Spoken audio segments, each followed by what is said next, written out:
hi everyone. The mics are too tall for me. There we go. Okay. So I'm gonna talk about 3D in the web, which sounds very hard, but it's really not, I promise. Do I have the other, I don't have another mic, so I have to stand here in my tiptoes. So yeah, I'm gonna talk about 3D to the web. So what we're gonna do is that we're going to, if I can find my mouse, it's very bright. Yeah, we're gonna bring this little fella here into the web and make him like animate and stuff because that's cool, you know, because it's cool. Okay, so, like she said, like Catarina said, oh crap. Like Catarina said, my name's Sara. I'm originally from Portugal.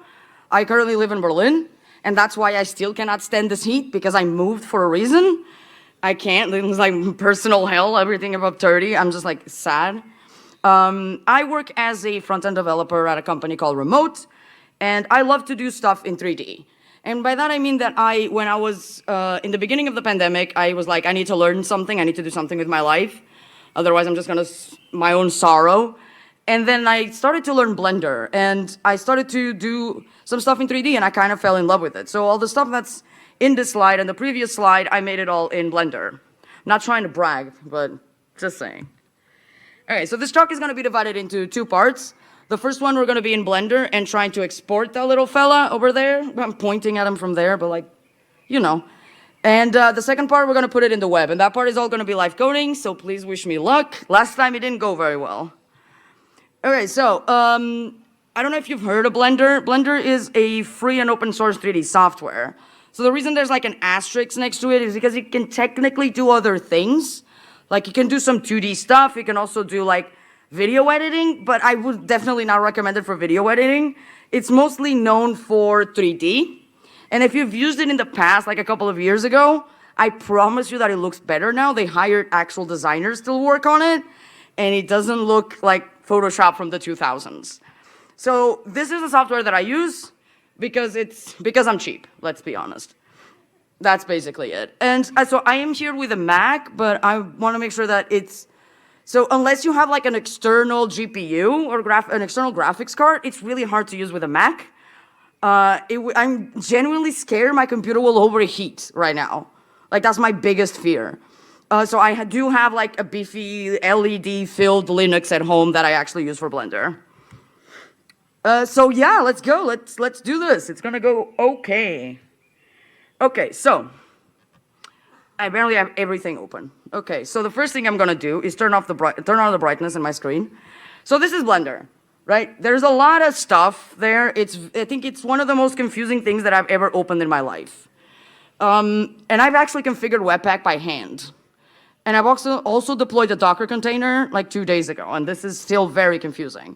So the main things that you have here are the viewport, where you see like all the stuff you're making. And then here is the list of meshes, and a mesh is basically like anything like a cube, a circle, whatever fancies you. And then you have these are the materials that you're using. So I'm just gonna scroll, wait. I bought a mouse because do not try to use Blender with a trackpad. It's just very depressing. Yeah, so in this scene right here, I have just this, right? And then like a plane, and these are lights. That's it, that's all I have, and the camera. So, and then there's two different views after this one. So Blender has two different render engines. This is all gonna make sense in a bit. And it's also like, you know, knowledge for, I don't know, when you're talking to another person and that's also a nerd and you're like, I learned this at a talk. So like you have something called Eevee and you have something called Cycles. Eevee works like a render engine from a video game stuff like Unity or Unreal, but worse. So it's not actually like, it's not counting every single beam of light. It's just like trying to make it look real, but failing miserably. And you have Cycles, and that's the one that's actually like, so when you like get the sun, which I'm sure you all heard of the sun after today. So like, it's like it counts every light and how it refracts and everything, and that's very expensive on your computer. And that's why your Mac will burn if you try to use Cycles. So I'm gonna show you Eevee, which if I move it around, this one is fine, like it won't burn my computer. If I move it around, you can see that the shadows like do this weird thing, and that's because they're trying to calculate. It uses like AI I don't think it actually uses AI. I have no idea what it uses, but it's Python, so there you go. And yeah, so this is the same thing that 3JS uses. 3JS doesn't actually calculate everything, it just pretends that it knows and does the proximate best thing. And then you also have cycles, which is like a ray tracing engine, that's the name. And these dots are because it's calculating where the light is coming from, where it's hitting, and my computer's getting too hot, so I'm gonna go back. We're just gonna work here. Yeah, so let's say that you wanna change a color. I swear to God, this is not a Blender tutorial. But if you want to change a color, like you can just come here and make like the background blue or something. This blend file is also in the repository that I have all the code, so you can do whatever you want.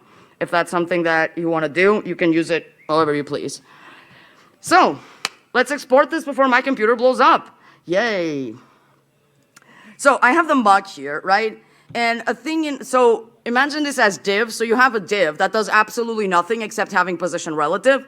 And that's exactly what this mug is. It's just a wrapper around the actual things that are inside. So I have the actual mug and I have the coffee that's in here, which also ends here, as you can see, because I am very lazy. So yeah, sorry. So if you want to export it, you kind of have to come here and click on select hierarchy. So you select hierarchy and that selects everything that you have. And then to export it to the web, the best way is to use export GLTF. So GLTF is the main thing that we use for exporting to the web because it's the smallest one. It's easier to read for browsers because GLTF embed is actually just JSON. Like it's very scary, terrifying JSON that doesn't make any sense, but it's JSON and we love JSON. So it's important to click on include selected objects, otherwise it will like export everything. And if you come to geometry, please click compression, otherwise everyone else's internet will cry. Okay, so export, then it does this, Blender apparently doesn't have a loading, which I find really funny. So it's fine if you don't have a loading in your app. Okay, so yeah. Yeah, so now we exported it. What are we gonna do? So I'm gonna come here and just open the public folder so we can look at it. And as you can see, we have a GLTF file. And if I open this GLTF file in VS Code, I don't normally use white themes. I just want everyone to know, but I've grown and learned. This is just a JSON. So like, it's like, there is this part that's incredibly huge because the thing I have around the model is actually like an image texture. So it's just base 64 of it. So you don't have to know how to read this. No one does. So we're just gonna close it and ignore it completely. But everything else is basically just saying where every single point is so that 3JS can actually construct every single point in that mesh. So yeah, let's now look at this. This also has some extensions. Draco extension means that I'm gonna minify this to hell, basically. That's it, that's all you need to care about. Okay, cool, so we have this. Oh, I didn't specify that this is a React talk, by the way. We're gonna be doing this in React. Because why not, right? Let's make this into a React component, right? So there's this online service that is called GLTF, and you can just drag and drop a GLTF file, and it will transform it into a React component. And I'm in the worst possible place, because now everyone can see everything that I've ever, okay. I'm just gonna open it again. I'm just gonna go to my open public. Otherwise, everyone's gonna see my like pirated movies, and then Germany's gonna come after me. They can see everything.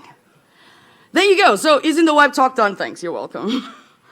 So let's copy this, right? So as you can see, this is a React component. Like it's not a common React component, but it looks like one, right? It looks like a React component. It has like a mesh, which is a like JSX element, and it has a group, which is basically a div, let's say. And it also uses GLTF to actually get the thing. So, okay, let's copy this over. We can close this. I also have a picture of how Blender used to look like so you can appreciate what a designer does. This is disgusting. Like, I'm just insane. I'm really glad I started using it when I did. So I'm gonna copy and paste here the actual component, and I'm actually exporting a default, and we do not want that. So we have the exact same thing, right? We're good. There are 3 things that you need to install in order for this to work. I've already installed them, but they are, I have cheat sheets, wait. I have cheat sheets. So you have to install React 3 Fiber, React 3 Dre, and React 3 Fiber is the actual thing that you use in React to talk with 3JS. You also have to install 3JS. It's kind of like when you install Apollo, you have to install GraphQL because it's the underlying technology. And React 3 Dre just has a bunch of helpers to help. No, don't do that. Oh, thank God. Yeah, we're good. It didn't install anything. So let's do it. Okay, so we should just be able to put this in the web, right? It should work. Spoiler alert, it doesn't. So I'm gonna come here, I'm gonna delete this thing, right? And I'm gonna, what did I call it, movie? And I'm gonna do model. And as you can see, we have absolutely nothing. And the reason we have nothing is if I open the DevTools, which are actually already opened, but they're in the background, they're hiding. It says that the tag mesh is unrecognized. Like, the DOM has no idea what the hell you're talking about. It's not a div. So what is this? So the thing is, we have to tell it this is a canvas element. So inside of this canvas element, everything you're gonna have is gonna be 3JS. It's gonna be WebGL. It's not for the DOM to recognize. It's not for React to recognize. So let's import a canvas. I don't know why I just do this and think that it works to like import automatically. But so far it's been working for me, so I'm gonna keep doing it and just breaking every keyboard I own. Like, import it. So I don't think you can really see it, and I don't have a mic that can take me there. But thank you. You're welcome. So the thing is that, so like in real life, right, if you're walking around your room and there is absolutely no lights on, they're just like a shadow of a person. You're not a real person. You're just a shadow. And that's the exact same thing that happens in the 3D world. Right now, we have absolutely no lights. So it's just black. So let's add some lights, right? Let's go to my cheat sheets again. Cheat sheets. And I'm going to add these 2 lights. Yes. Somebody's very excited. Yeah, cool. It's in the web. So there are 2 different lights here. So there is a ambient light, and there is no actual real-life equivalent to an ambient light. Just imagine a beam of light that sprays light everywhere, but doesn't cast a shadow. And you're like, that doesn't make any sense. I'm like, that's why I said there is no like life like equivalent. It's like an ominous light. If that ever happens to you, I'm so sorry. But ominous light casts no shadow. And there's also a spotlight. Like a spotlight is exactly the same thing as, you know, those things that are over there at the top. Like you will shine like a very bright, small light, right? So what we're passing here is the intensity. For example, the intensity usually goes from 0 to whatever the hell you want it. So like if I put this at like 25, it looks terrible. And if I put this at 0, you can't see, okay, if you put this like that, then there's nothing. You can see nothing, yeah. You can only see the part that's actually shone, I don't think that's the word, that has the other light, right? So I'm gonna put a 0.3. You can also change the colors of these lights. So like I can come here and type color, and then just type red. And now it's red. It looks very mischievous. I have no idea. It looks like he's gonna murder you. That's what I'm saying. Okay, so doesn't matter. But these are how lights work. So like you need a light, right? Another thing that you need is you need to tell 3JS, I know what I'm doing, I'm just like front, back and forth. 3JS that you want to cast shadows. So the main thing that's really heavy on 3JS and on the web is actually shadows. Shadows are really heavy to calculate. So by default, it will not show shadows. So you have to type shadows in the canvas to actually show shadows. And now we have like something, you can see that like it tries. Let me remove this color red because that's dumb. There we go. You can see that it has some little shadows here. They don't look incredible because you have to up the texture size because by default they're like 256 or something. They're like working on German internet over there. So I feel like only German people will be like, oh yeah. Everyone else is like, what? German internet sucks, that's the joke. Really bad. So there's another thing that we can import, and that one actually comes from Dre, which is a canvas. And which is a stage, sorry. And the stage is like, I have this thing right here, like I have this water bottle, which is like gold today, and I want to put it like here and give it some light and make it look like it's like gold, actually. So we can import that, and we can say that I want to import something called a stage. But exactly like that, yeah. And, yeah, there we go. And now I miscopy that and paste it in here. And if I reload the page, we'll hopefully get something. Yeah, there we go. So now he's like in the middle. He's a person now. And his gender is he. So in Portuguese, everything is gendered. So like a cup is a he. So there you go. The more you know. So, and then like, it's like in the middle, and you can see that there's a bunch of really good lighting. You can also change things like, because right now you can't see that, but there's like a little contact of a shadow on the floor. So I can change the opacity. So I'm gonna be, say, contact shadow. I think it's shadows. We'll find out in a bit. Opacity equals 1. And if I change that to 1, everything breaks because I forgot to do this. And if I reload the page, you can see that there's a little shadow there. So let's move it a little bit down. So you can also pass the position. And okay, there's one thing that is important about position. So we're usually used to like X and Y. So the way that it works in 3JS in the web in general is that you have X, Y, and then Z is the one that hits you in the face. So what we want to change is the position in the Y. So we can do 0, minus 0.5, and then 0. And why do I keep doing this? There we go. And now we wait. And now it's like slightly more down. It's not very visible, but trust me, it's there. Ow. We're good. Okay, so we have a stage. It looks good, right? We can also change the environment of it. So I can come here and type environment. Then one of them is night. So there's a bunch of default ones, and it looks quite nice. We also have other ones like dawn. It also has TypeScript types, so it can help you finding out. I tried all of them, and the one that looked better was night. So there we go. You just gotta believe me on that one. And it looks good, right?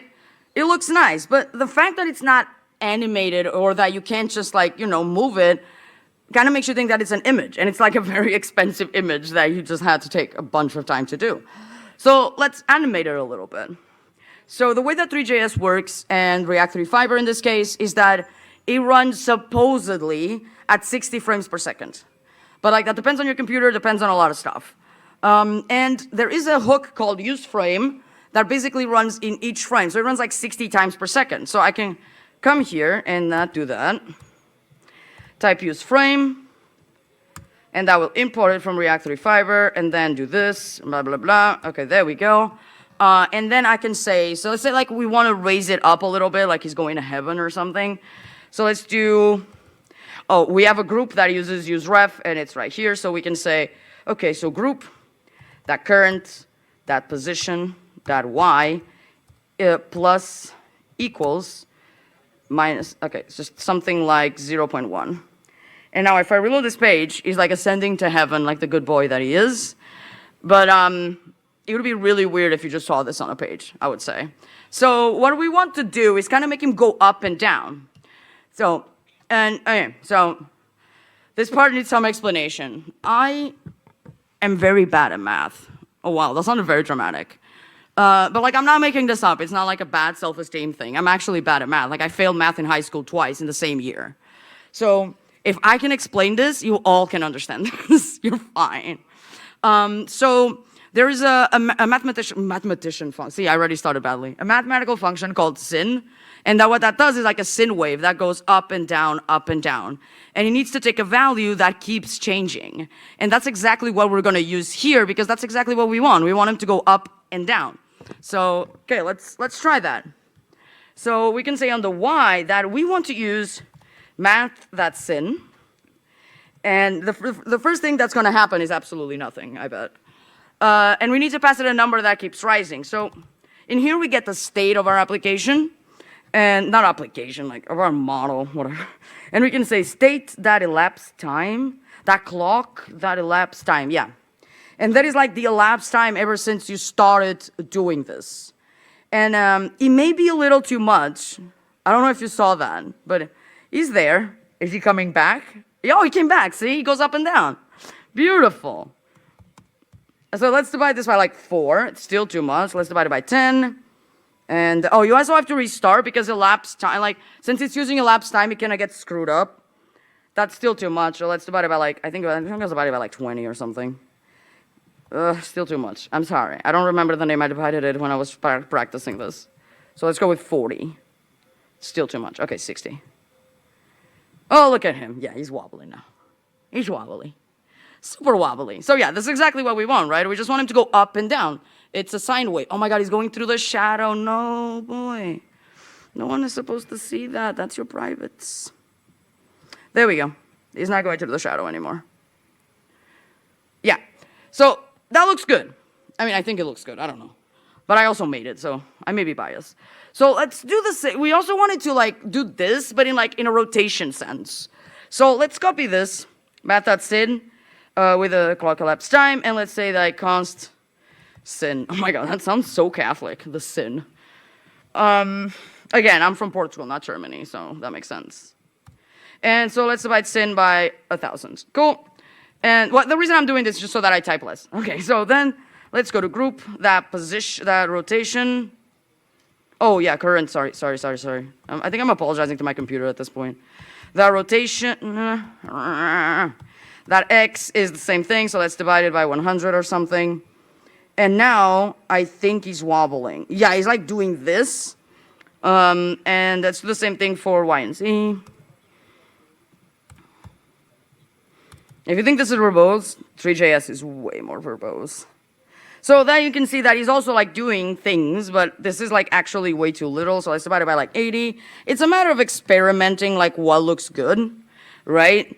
40. What if I just remove everything? Will he go bananas? Oh yeah, look at that.